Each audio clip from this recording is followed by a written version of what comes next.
বলেছেন, ইয়া আইয়ুহাল্লাযীনা আমানু, হে দুনিয়ার ইমানদার মুসলমান নারী এবং পুরুষেরা, লা তাত্তাখিজুল ইয়াহুদা ওয়ান নাসারা আউলিয়া, কোন ইহুদি এবং খ্রিস্টানদেরকে তোমরা বন্ধু বানায়ো না।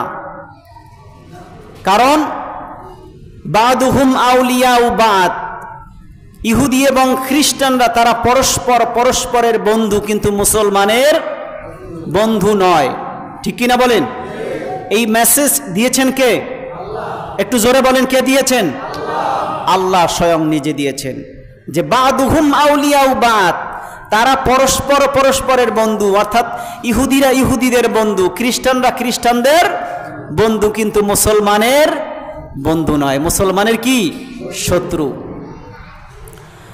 ওমাই ইয়াতাওয়াল্লাহুম মিনকুম ফাইন্নাহু মিনহুম ইন্নাল্লাহা লা ইয়াহদিল কওমাজ জালিমিন।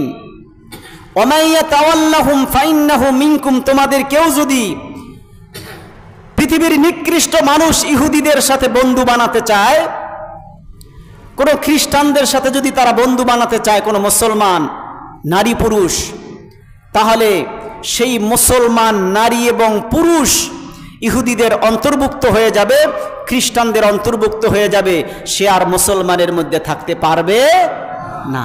কে বলেছেন? আমার আপনার কারোর কথা নয়, কোনো ব্যক্তির কথা নয়, স্বয়ং আল্লাহ নিজে আমাদেরকে মেসেজ দিয়েছেন। যে ব্যক্তি, যেই সমস্ত মুসলমানেরা, যেই সমস্ত ইমানদারেরা কোনো ইহুদিদের সাথে বন্ধু বানাবে, কোনো খ্রিস্টানদের সাথে বন্ধু বানাবে, সে সেই দলের অন্তর্ভুক্ত হয়ে যাবে, সেই গোষ্ঠীর অন্তর্ভুক্ত হয়ে যাবে। আল্লাহু লা ইয়াহদিল কওমাজ জালিমিন, পৃথিবীর কোনো জালিমদেরকে আল্লাহ তাআলা হেদায়েত দেন না। আল্লাহ তাআলা পৃথিবীর কোনো জালিমদেরকে ভালোবাসেন না। তাহলে ওই মানুষদেরকে আল্লাহ রাব্বুল আলামিন জালিম বলেছেন, ঠিক কিনা বলেন? অবশ্যই তারা জালিম, এতে কোনো সন্দেহ নাই। আসেনি? পৃথিবীর নিকৃষ্ট জালিম, জালিমের মধ্যে আরো যে নিকৃষ্ট আছে, সেই নিকৃষ্ট জালিম হলো ইহুদি এবং খ্রিস্টানেরা। ঠিক কিনা বলেন? আল্লাহ পাক সূরা মায়েদার 51 নম্বর আয়াতের ভিতরে আমাদেরকে সেই মেসেজগুলো দিয়েছেন। দুনিয়ার ইমানদার মুসলমানেরা, তোমাদের উচিত হবে না ইহুদি এবং খ্রিস্টানদের সাথে বন্ধু বানানো। তোমরা তাদেরকে বন্ধু বানায়ো না, তোমরা তাদেরকে সহযোগিতাও করবে না। বন্ধু তো বানাবেই না, সহযোগিতাও করা যাবে না। ঠিক কিনা বলেন? আপনি যদি অর্থনৈতিক সহযোগিতা করেন, তাহলে এটাও এক প্রকার বন্ধুত্ব। ঠিক কিনা বলেন?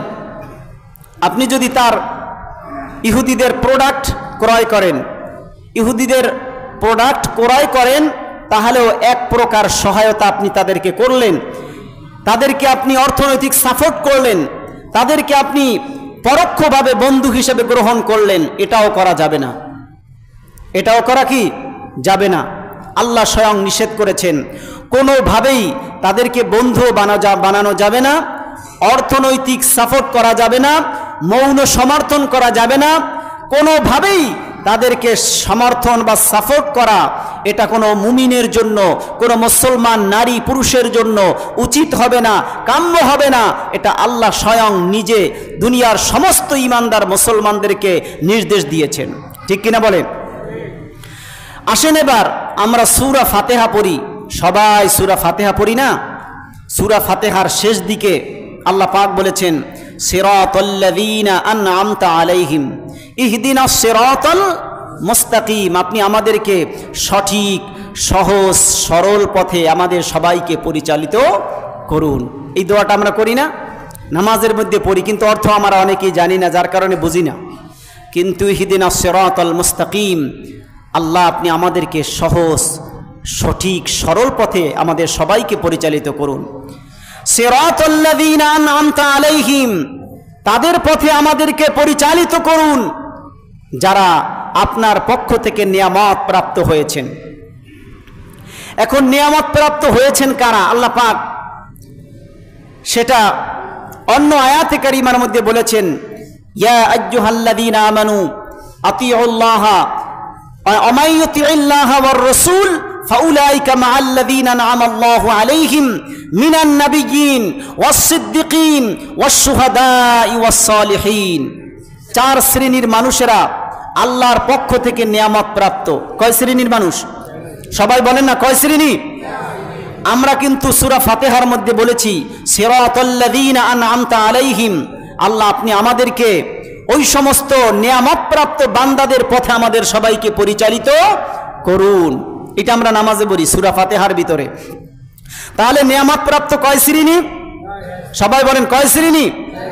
এক নাম্বার মিনান নাবিয়িন, নবীগণ, ওয়াসসিদ্দিকিন, সিদ্দিকগণ, ওয়াসশুহাদা, শহীদগণ, ওয়াসসালিহিন, পৃথিবীর যত নেককার আল্লাহর ওলি, আল্লাহর প্রিয় বান্দা যারা আছে, এই সমস্ত ব্যক্তিদের পথে আপনি আমাদের সবাইকে পরিচালিত করুন। বিষয়টি ক্লিয়ার? তাহলে এখন এবার দেখেন পরবর্তীতে সিরাতাল্লাযীনা আনআমতা আলাইহিম, এরপরে আল্লাহ পাক বলেছেন গায়রিল মাগদুবি আলাইহিম ওয়ালাদ-দাল্লিন।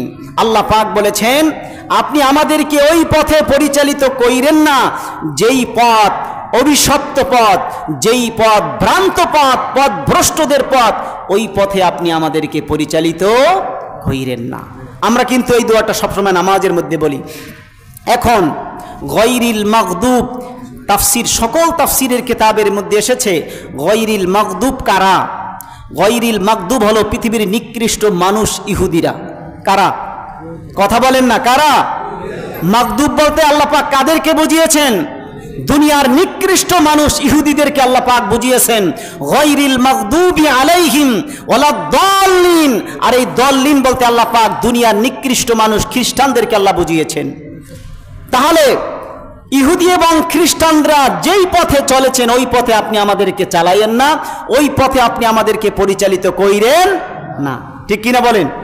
তাহলে আল্লাহ পাক যে কোরআনে কারীমের মধ্যে সূরাতুল মায়েদার মধ্যে বলেছেন যে লা তাত্তাখিজুল ইয়াহুদা ওয়ান নাসারা আউলিয়া বাদুহুম আউলিয়া বাদ, এ কথার ভিতরে কোনো বৈপরীত্য নাই। ঠিক কিনা বলেন?